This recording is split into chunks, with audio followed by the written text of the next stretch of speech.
Spurs are in a serious relegation battle right now, only 5 points separating them and West Ham. Thomas Frank has not been officially sacked. So, what's the next step? I think this decision has kind of been very much long overdue. I feel like this decision should be taken maybe some weeks ago, maybe a month and a half ago, because I feel like it's very clear that Thomas Frank won't be able to pull this team from what they are. Right now, they're, I think, at 17th at the table. I think, like, obviously, last year, they kind of started at this position, but they still had a very big gap compared to what they, like, this 18th, 19th team had. But right now, looking at the really real relegation battle that Spurs are on right now, because maybe like it's 5 points separating them. If Forest had won yesterday, which obviously Sean Dyche has been sacked, but if Forest had won yesterday, then obviously I think Spurs will be 17th. I think not they're 16th. But if Forest had won, they'll probably be 17th. And like with the 5 point gap between West Ham was being in amazing form. So it's been very clear that I don't think Thomas Frank was the right enough manager to be able to pull Spurs off or where they are right now. I think the only thing that's got going on from them in terms of Spurs, also like what Spurs got going on this season, the only thing they've got going on is the Champions League and the campaign there. And even then, like I feel like they're gonna be lucky with the draw in the group stage or like league phase, and now they've gone into round 16, obviously kind of lucky to not lucky, like they're gonna obviously go out there by their own merit, but they're not in like any playoff games, so there's two less games they have to worry about in terms of being able to manage the squad. But they're still gonna have to play with either Juventus, like Madrid, a nice run. I don't imagine Tottenham be able to win against them. So I feel like even though obviously Champions League has been great for them, this is not like last year when they were able to go to the final, win it. I think this will be a year where we see Spurs kind of lose round 16 and that'll be it. And then no more competitions, no more really. I mean, obviously they're kind of fighting to stay in the Prem. Also, like Europe-wise, they don't have any more to run for. So this season has been a very big mess. I do think Thomas Frank should have been sacked maybe a month ago, because like the thing is, right, you can be bad, because obviously the teams are also can be bad. Even Spurs last year was very bad, but the difference between last year and the Young team was bad, and the difference between now this team was the fact that last year they still had a clear play style. They had a clear identity to them, because last year you know what they played. You went into the weekend and expected the Spurs to play this way. The high line, try to attack, but now right now you see Thomas Frank Spurs and you don't really have an idea of what they're trying to do, of what's their play style. They're kind of like the middle of nothing right now, where they don't have a good play style. What they have the best offensive lines in football, but they have a very bad offensive line. They have a very bad midfield line. So this whole team is very much in the middle of nothing. We don't have any clear idea of how Thomas Frank wanted Spurs to play, of how this Spurs team going to play in the next year and a half.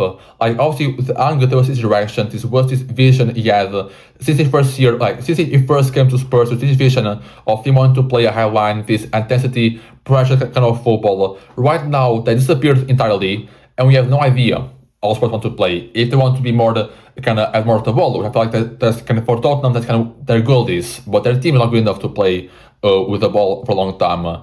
They don't really get to play very much great in terms of transitions, because their team cannot play in transitions. So this has been a team that does not suit anything, any tactic in particular, any play style.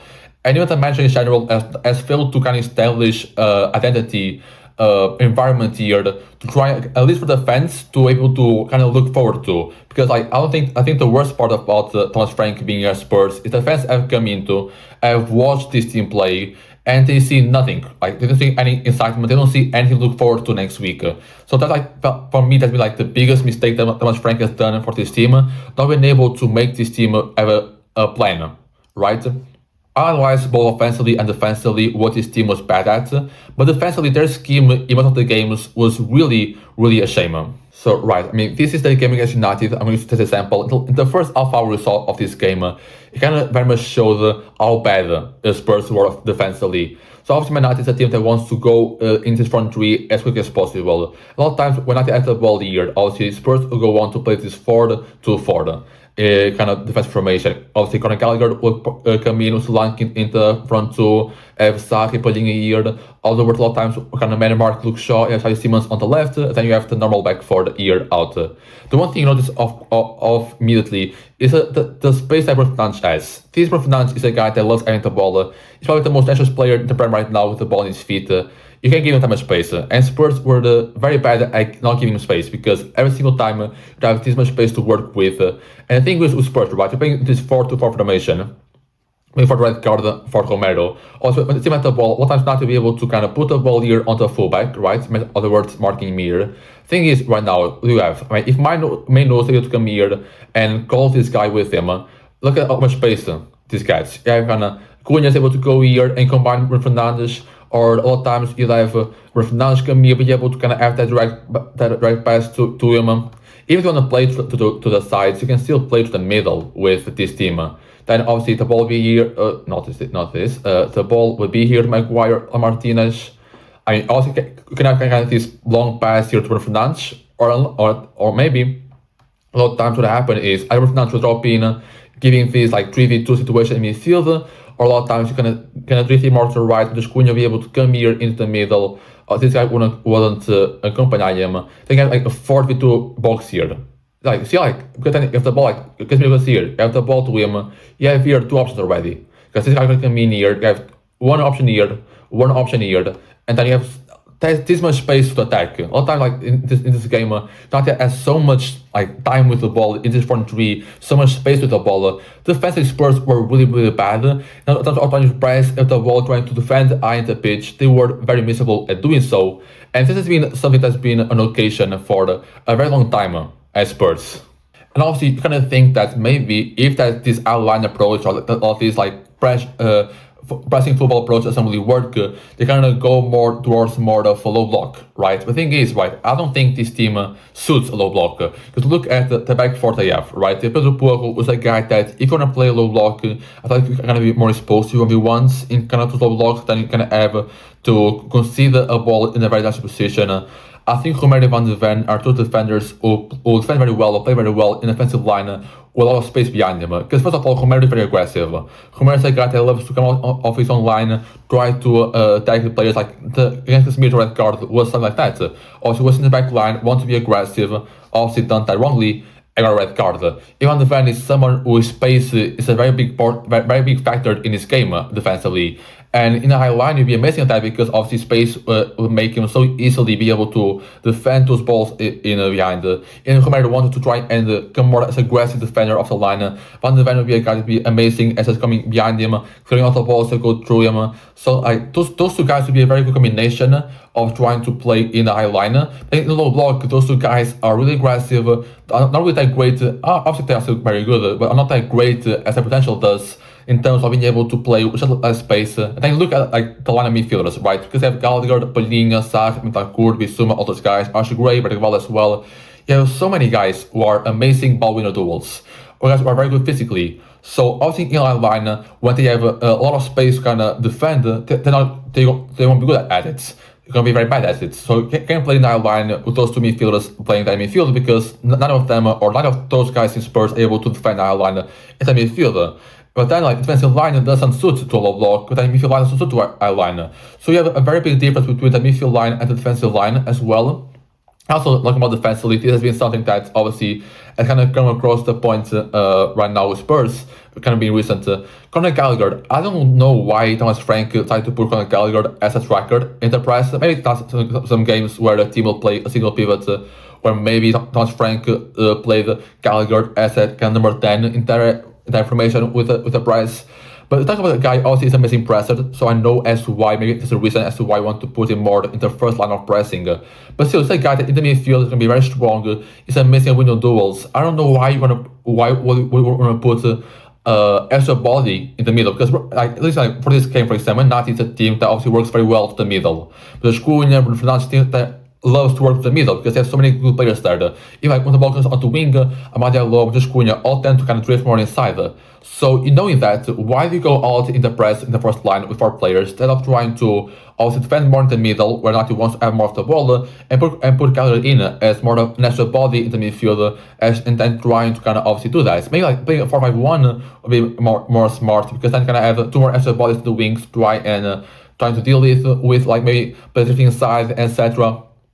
So I don't really know why this was the approach that Thomas Frank has taken. Obviously, this is more of obviously a squad issue, as I said about the differences that midfield line, defensive line have in this team. Also, like the differences, like the the lack of knowledge of Thomas Frank, because it's also like a very big tactical issue.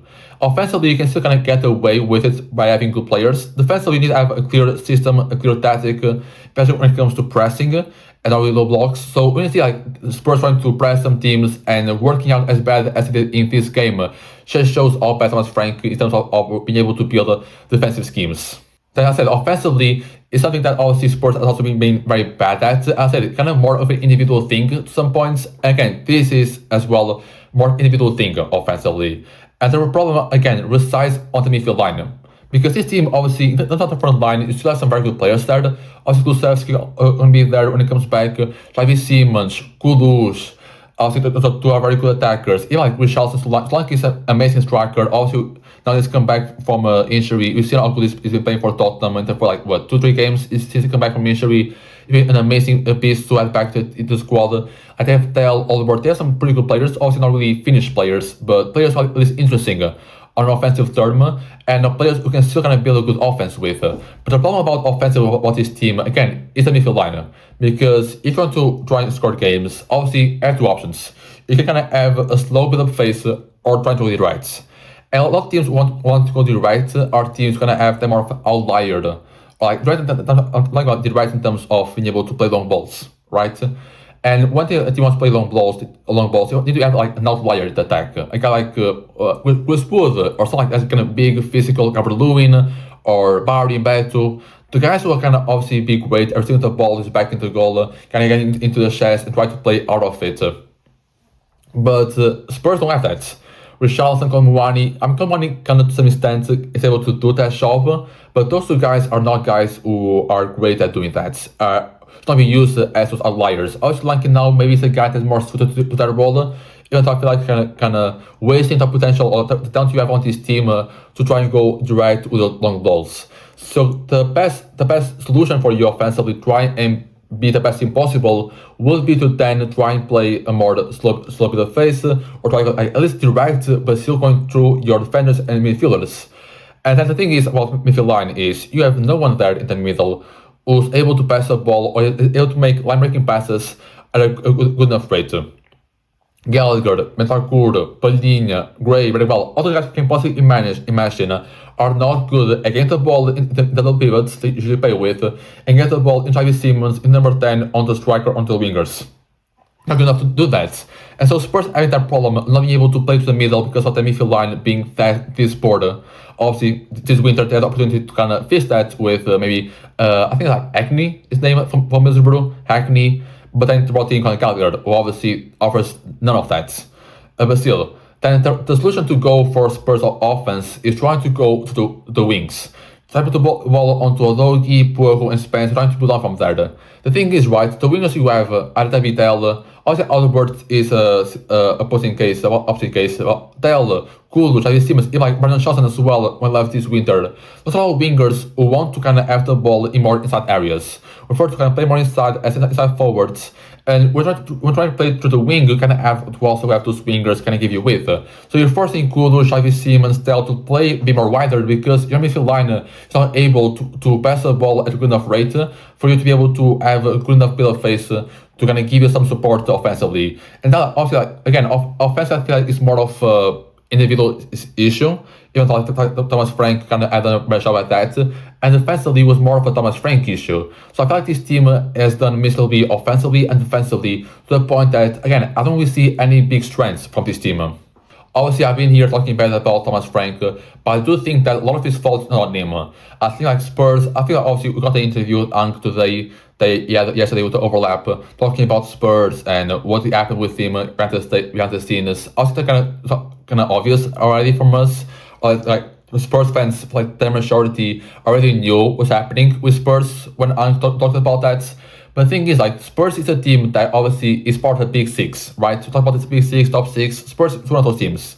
Even a team that obviously won a European trophy last year, obviously has been in a lot of title races in the past couple of years.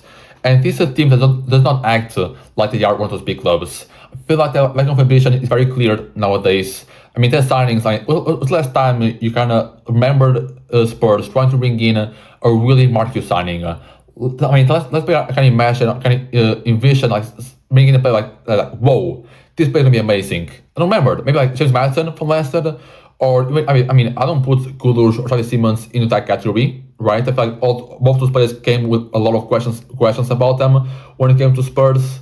Even Kudus was having the best of his years at West Ham last year. So I don't remember the last time Spurs was able to bring in anyone. It's kind of more the wow factor. Like looking at this winter, looking at the business they've done this winter, it's very bad. There's still Brennan Johnson, a guy obviously wasn't playing that great this season. Talking about a position now, right winger, where they have almost no players. Now Oliver injured, you can get even more injury problems, and you had to sell your best right winger or your best or top scorer last year for nothing. You're writing Conor Gallagher, who very much a copy of a lot of players you already have in your team. Does not bring you anything differently into the team. I think obviously it's a good player, but it doesn't bring anything different to your team. It doesn't fix your issues. You want to bring in Robertson. I mean, I was brought in Sosa as left back from I think Vasta Gama or Santos, I don't know, or Botafogo. First debut was we saw against Nati. He was a pretty good enough player, but try and bring in Robertson to serve like maybe the third or fourth left back backup. Why? Why don't bring in a new winger where you have a lot of needs about that? Why don't bring in a new defender, center back or right back? Why don't bring in a new keeper? Or why are you trying to go for Andrew Robertson, a guy who's really going to play for you, a guy who's going to steal such minutes when it's a pretty good one of the kid? I don't know, right? So I feel like Spurs have kind of been very much headless in the kind of transfer windows. You like last year, talking about that. They were unfinished fifth, right? Obviously, I'm just talking about this today. Inter finished fifth. Obviously, last year you want to try and figure out how can you improve from fifth to maybe fourth, third, second, or first. Because a lot of time in the first year, they had they were first for some time. So what's the way of doing that you're able to kind of obviously try and be more competitive?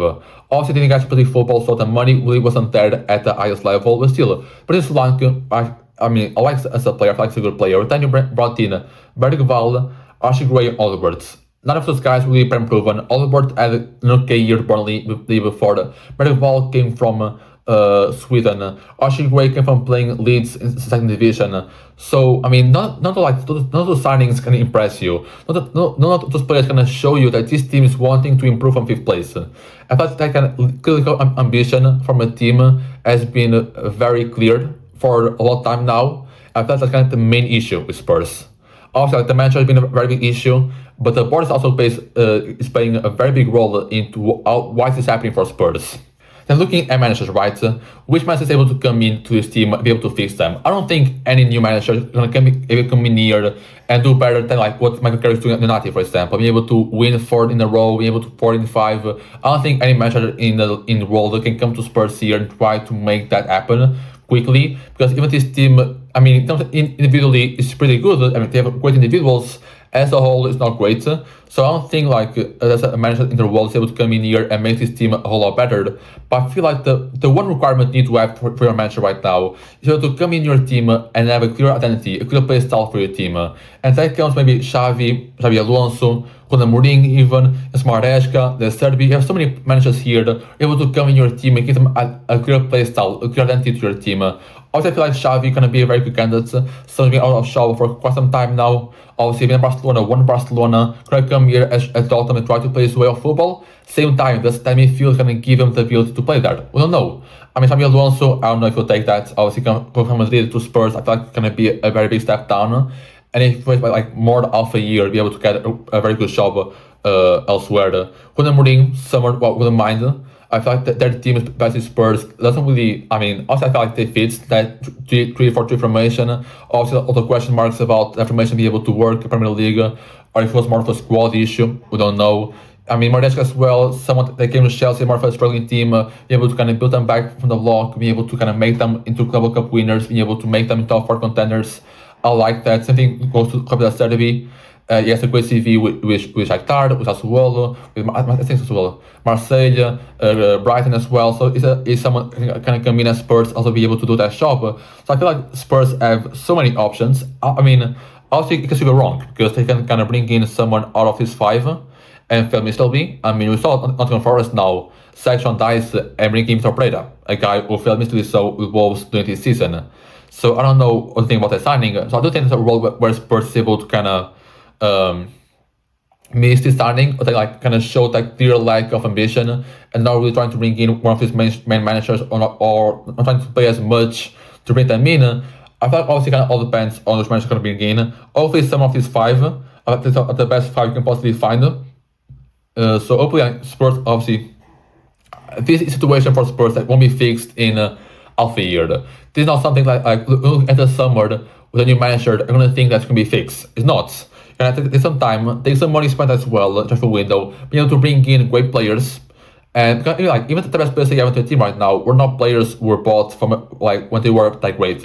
Romero at Atlanta, Van de Ven of Wolfsburg, or more. Like Vicario went Empoli, Pocos at Sporting, Logi was at Udinese, Spencer I think was at Middlesbrough, or more. Like all the best guys what we at the big teams what they brought in. So hopefully that Spurs can kind of change the ambition, kind of maybe a wake up call for Spurs trying to make something worth doing so. The fact that Live leaving the summer has been kind of a big impact as well. Hopefully at the board sells the club and someone is brought in to put his team in the right direction, or someone comes in as new manager and is able to turn the team around with signings and with play style. Hopefully.